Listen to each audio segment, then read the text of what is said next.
A COSIP é uma lei federal, né? Alguns tempos atrás, nós tínhamos a TIP, né?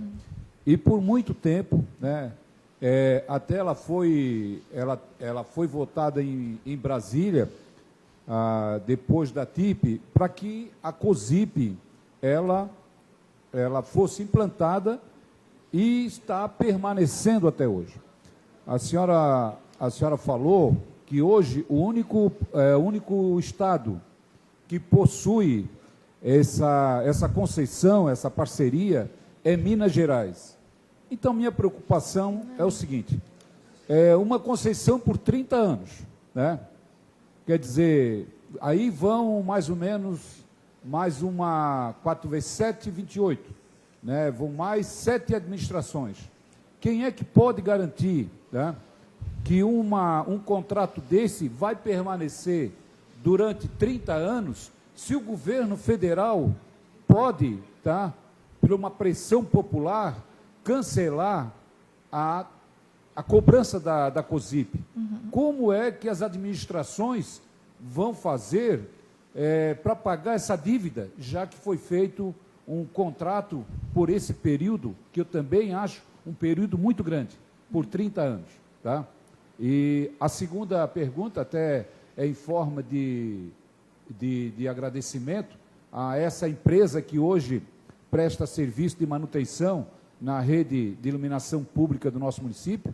Eu sou uma das pessoas, acredito que outros vereadores, que volta e meia está ligando para a empresa, pedindo para troca de lâmpadas. Sempre fui bem atendido por essa empresa. E eu gostaria de aproveitar a sua presença, tá, para dar os elogios, tá, essa empresa que realmente presta um serviço de primeira qualidade no nosso município. Tá, ok, então. Em relação à TIP, né, ela foi considerada ilegal, no caso, exatamente pelaquela questão da divisibilidade do serviço, né, e virou a COSIP, que é essa contribuição, e passou isso para o município. Eu entendo a preocupação, né, de mudança da lei federal, excluindo uma COSIP, né, dos municípios. Isso aí é um risco que a gente tem hoje em relação a qualquer ação do governo, né, federal. Ele pode excluir vários repasses, pode determinar uma série de mudanças e realmente a gente não tem como prever, né? Eu acho que a gente trabalha para longo prazo, mas a gente só consegue prever, de fato, o nosso curto prazo dentro da nossa gestão. No entanto, fazendo uma simulação, né, supondo que, do nada, a gente não tivesse mais essa COSIP, eu fico com pena da empresa, porque ela realmente faria esse investimento todo e depois não teria como ser remunerada. Isso provavelmente iria para rolar na justiça por muito, muito tempo, para ela poder recuperar esse investimento, muito similar ao que aconteceu com o pedágio lá em Florianópolis, né, onde eles fizeram investimento e nunca receberam. Então, numa situação dessa, que eu acho que seria uma exceção muito grande, primeiro, eu acredito que o governo federal não faria isso, porque a gente quebraria a maioria dos municípios. Primeiro, porque hoje esse recurso entra no cálculo da receita corrente líquida. Se a gente tirar a COSIP hoje do município, a gente estoura o limite da folha de pagamento, por exemplo, e a gente pode fechar a prefeitura. Então, eu acho que uma decisão dessa do governo federal seria muito irresponsável e eu acho que seria um cenário muito de exceção, muito mesmo. Mas, obviamente, é uma preocupação que a gente tem que ter no momento em que a gente está planejando. Em relação a Belo Horizonte ser a única, não. No Belo Horizonte, a gente utiliza como o melhor exemplo e não como a única. A gente tem outros exemplos de PPP, tanto de iluminação quanto de esgotamento sanitário.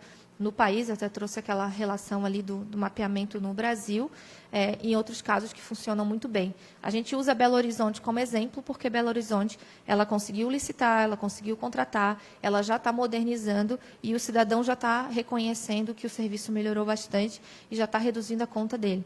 Então, é por isso que a gente usa BH como um exemplo positivo.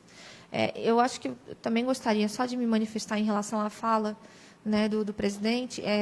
A empresa investiria 3 anos, depois ela não faria mais nada. Não, acho que a gente tem ali um cronograma de execução de atividades que perpassa 30 anos de atividade, que envolve desde o investimento contínuo, não só desses 3 anos, porque essas lâmpadas queimam, e toda a manutenção do parque, toda a gestão do parque, toda a questão de telegestão e tecnologia. Felizmente, ele não está nos ouvindo, mas seria essa a questão, porque eles não vão receber 482 milhões em 3 anos, e sim parcelas mensais por 30 anos. Então, eles investiriam esse valor e receberiam muito depois. O risco é totalmente deles. Eles estão assinando um contrato onde eles só vão ter retorno desse investimento a partir do 8º ano de contrato. Até o 8º ano, ele só está pagando inicialmente todo o custo da operação dele, né? E sendo que no 15º ano ele troca o parque inteiro de novo e continua fazendo a manutenção muito similar ao que é executado hoje, com atendimento 24 horas, com ir lá, trocar, arrumar, modernizar, enfim, fazer o que tem que ser feito, e isso tem um custo bem alto. Então, a empresa ela não fica, né, no caso de braço cruzado, recebendo. Ela investe, faz a gestão, faz a operação, a modernização e a manutenção desse parque. Mas, secretária, mas então a senhora concorda que pode acontecer, porque sendo uma lei federal, né, com a pressão popular, o governo pode vir cancelar a COSIP. Pode sair e os municípios ter que criar uma nova lei de cobrança da taxa de iluminação pública, que não é uma coisa muito fácil.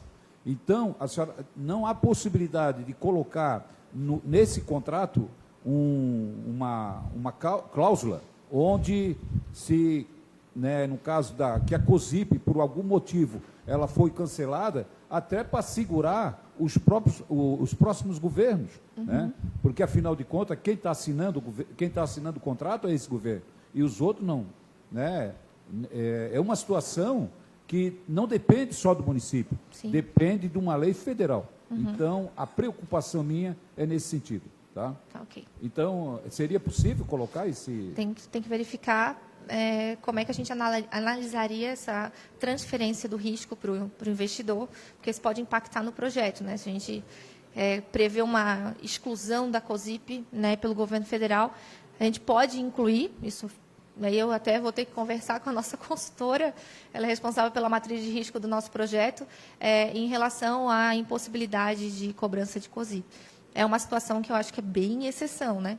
Mas, de qualquer forma, ela tem que ser prevista, e provavelmente ela está prevista indiretamente. Por exemplo, né, se cessar a contribuição, se cessar a arrecadação, como é que fica a questão do ressarcimento. Mas a gente pode verificar e dialogar posteriormente.